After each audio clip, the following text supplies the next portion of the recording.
Il a une curieuse habitude. Il se baigne toujours avec son casque anti-bruit. S'il ne le quitte pas, c'est à cause de ça. J'ai rien trouvé de mieux qu'un casque anti-bruit de chantier, parce que les boules caisses, c'est pas l'idéal.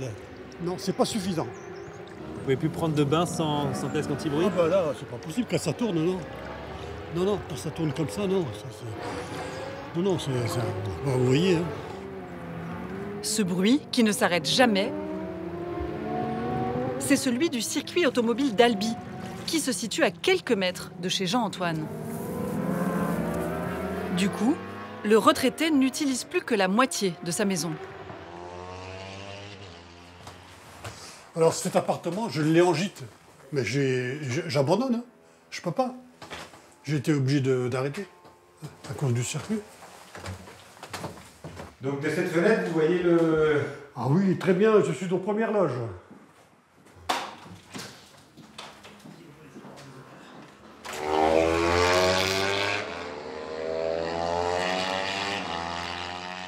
C'est tous les jours comme ça? Bah oui, quand ça roule, oui. Quand ça roule bien, j'ai l'impression d'avoir une tondeuse dans l'appartement. Donc ça devient, par moments, ça devient l'enfer. Mais pour les fans de course, c'est un son doux et agréable. Le circuit attire 90 000 spectateurs chaque année dans la région. D'après la mairie d'Albi, c'est 4 millions d'euros de retombées chez les commerçants locaux, les hôtels et les restaurants. Pour le moment, ce sont les qualifications pour la finale. Un départ de course tous les 3 quarts d'heure, de 8h à 19h. Du caviar pour les amoureux de la moto. Encore un week-end de cauchemar pour les riverains. Pendant la course, ce samedi à 15h, Christian Oulès, dans son jardin, vit un calvaire. Ça rend fou, quoi. Enfin, le bruit rend fou.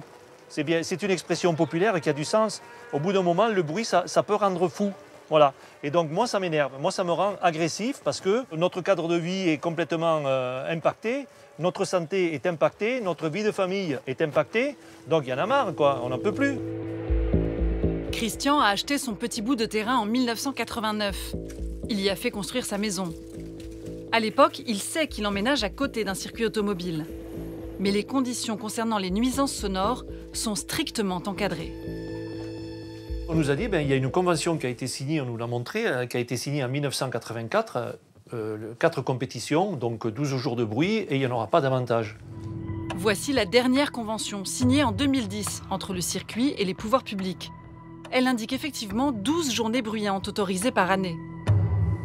Sauf qu'en 2015, le circuit a fait faillite. Il est alors repris par un gestionnaire privé qui rentabilise l'affaire en multipliant les activités. On s'est retrouvé, une fois que le circuit fin 2015 a été privatisé, il a pris son rythme et en 2017, on a eu 205 jours de bruit. 205 jours de bruit. Pour le prouver, cela fait des mois que Christian enregistre toutes les activités du circuit. Alors là, nous sommes le lundi. Le lundi de la fête, suivant la fête des mères, il y a une midget qui tourne. Caché dans les fourrés, ou encore avec le journal du jour, la date faisant foi, son sonomètre toujours en action.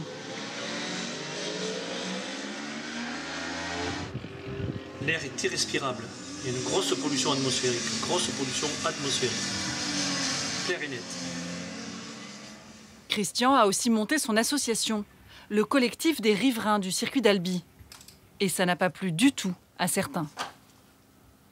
Il y en a un qui est allé écrire « Go, brûler la baraque de cette merde ». Bon, c'est assez violent.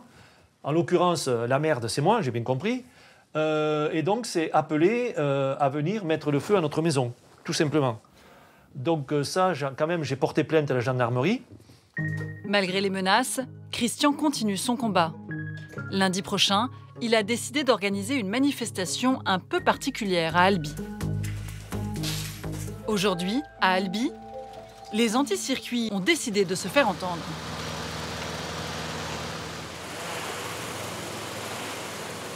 Au son des tondeuses et des moteurs de tronçonneuses, ils sont une centaine à s'être réunis.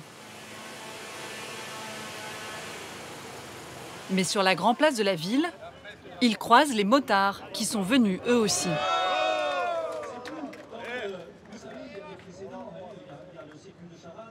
Des discussions s'engagent, mais tournent court. Aujourd'hui, ça tournait, madame, mais ça ne faisait pas de bruit. Il y avait 3 motos, ça ne faisait pas de bruit. Et de suite, on dit, ça y est, ça tourne. Moi, je ne suis pas d'accord, vous savez. Pourquoi ça habitait ici? Et on vous dit qu'il y avait des jours, monsieur, 11 jours par an, c'est pas 250. Est-ce que vous comprenez? Je suis d'accord, mais on a 250. Mais vous dites que... Les pro-circuits, ils sont... Non, t'arrête-toi. Non, mais moi, je suis pas gentil, non, les monsieur. pro-circuits, ça va pas. Tu es pro-circuits. Non, mais moi, je suis venu pour parler. Non, mais il n'y a pas parlé.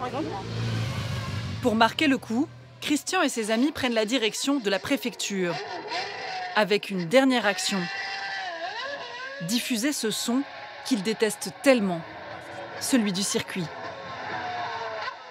Partager le bruit. On partage le bruit, oui. On n'a pas d'exclusivité, donc on veut faire partager ce que nous vivons pratiquement au quotidien, l'été et le printemps. Et donc là, on y est, quoi. Ils y sont aussi, tout le monde y est, tout le monde est dans le bain. Donc on partage. La préfecture doit lancer prochainement des rencontres entre les deux parties pour tenter de réconcilier les pros et les anti-circuits.